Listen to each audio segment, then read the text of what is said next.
जब इंसान हर तरफ से हारने लगता है, तब साईं अपने भक्त का हाथ थाम लेते हैं। जहां उम्मीद खत्म होती है, वहीं से बाबा की लीला शुरू होती है।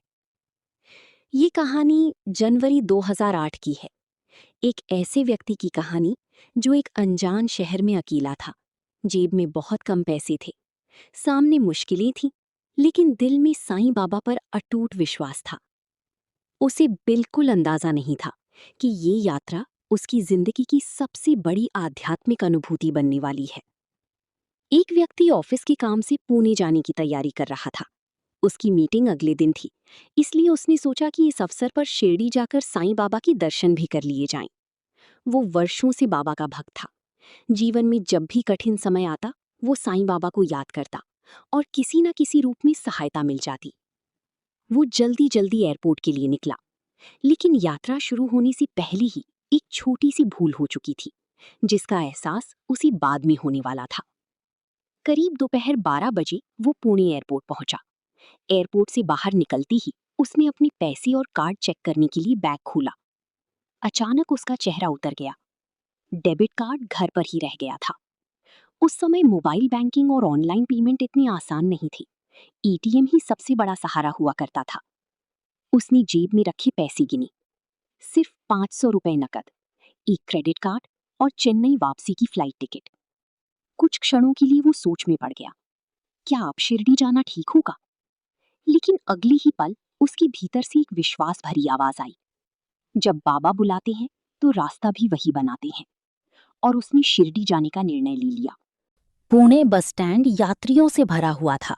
चारों ओर हलचल थी, चाय वालों की आवाजें, बसों की गूंज और लोगों की भागदौड़। वो एक कोने में खड़ा होकर शिरडी जाने वाली बस का इंतजार करने लगा। उसके मन में चिंता भी थी, लेकिन एक अजीब सा विश्वास भी। बस आई, वो खिड़की वाली सीट पर बैठ गया और धीरे धीरे बाबा का नाम जपने लगा। ओम साई राम, ओम साई राम। रास्ते भर उसका मन शांत होता गया। शाम तक वो शिरडी पहुंच गया। जैसे ही उसने मंदिर परिसर में कदम रखा, उसके भीतर एक अलग ही शांति उतरने लगी। घंटियों की आवाज, अगरबत्ती की सुगंध, भक्तों की श्रद्धा, पूरा वातावरण दिव्यता से भरा हुआ था। जब वो समाधि मंदिर में पहुंचा और बाबा की मूर्ति के सामने खड़ा हुआ, उसकी आंखें नम हो गईं।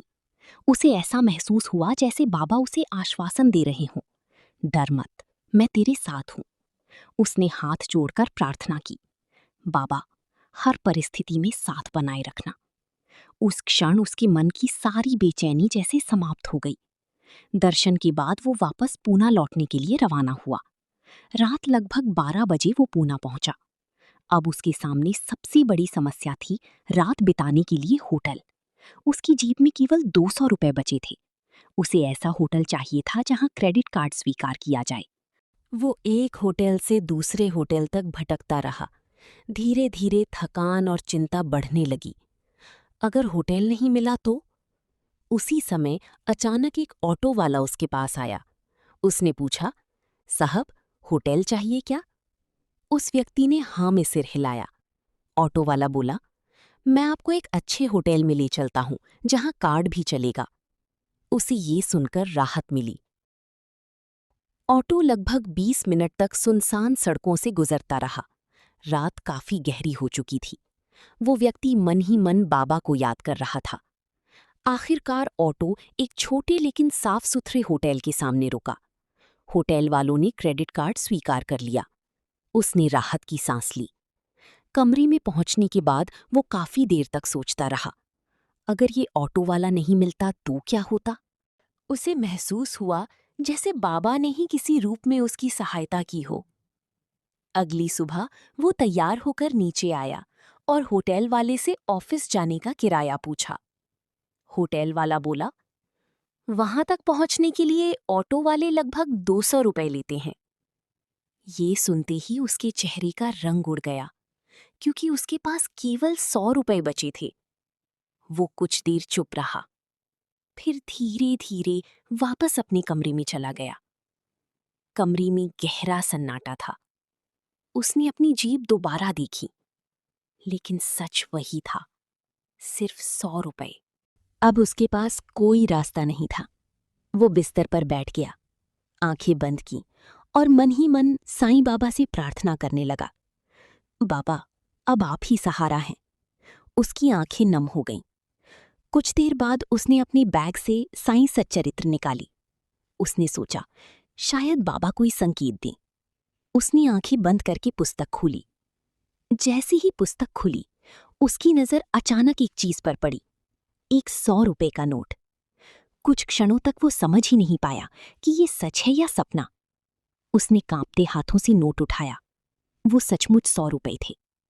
अब उसके पास पूरे 200 रुपए हो चुके थे। उसकी आंखों से आंसू बहने लगे। उसने भावुक होकर कहा, धन्यवाद बाबा। उस क्षण उसे पूरी तरह विश्वास हो गया कि साईं बाबा केवल मंदिरों तक सीमित नहीं हैं, वे अपने भक्तों के साथ हर कदम पर रहते हैं। टैक्सी। उसने ऑटो लिया, ऑफिस पहुंचा और अपना काम सफलतापूर्वक पूरा किया। लेकिन बाबा की कृपा यहीं खत्म नहीं हुई। कंपनी के कर्मचारियों ने उसके एयरपोर्ट जाने के लिए टैक्सी की व्यवस्था कर दी। अब उसे किसी बात की चिंता नहीं थी। उसका मन केवल कृतज्ञता से भरा था। हिलो, ये घटना केवल एक संयोग नहीं थी। ये विश्वास, श्रद्धा और बाबा की कृपा का जीवंत उदाहरण थी। साईं बाबा अपने भक्तों की सहायता किसी भी रूप में कर सकते हैं। कभी किसी अजनबी के रूप में, कभी एक ऑटो वाले के रूप में और कभी एक पुस्तक के पन्नों में छिपे चमत्कार के रूप में। जो साईं पर विश्वास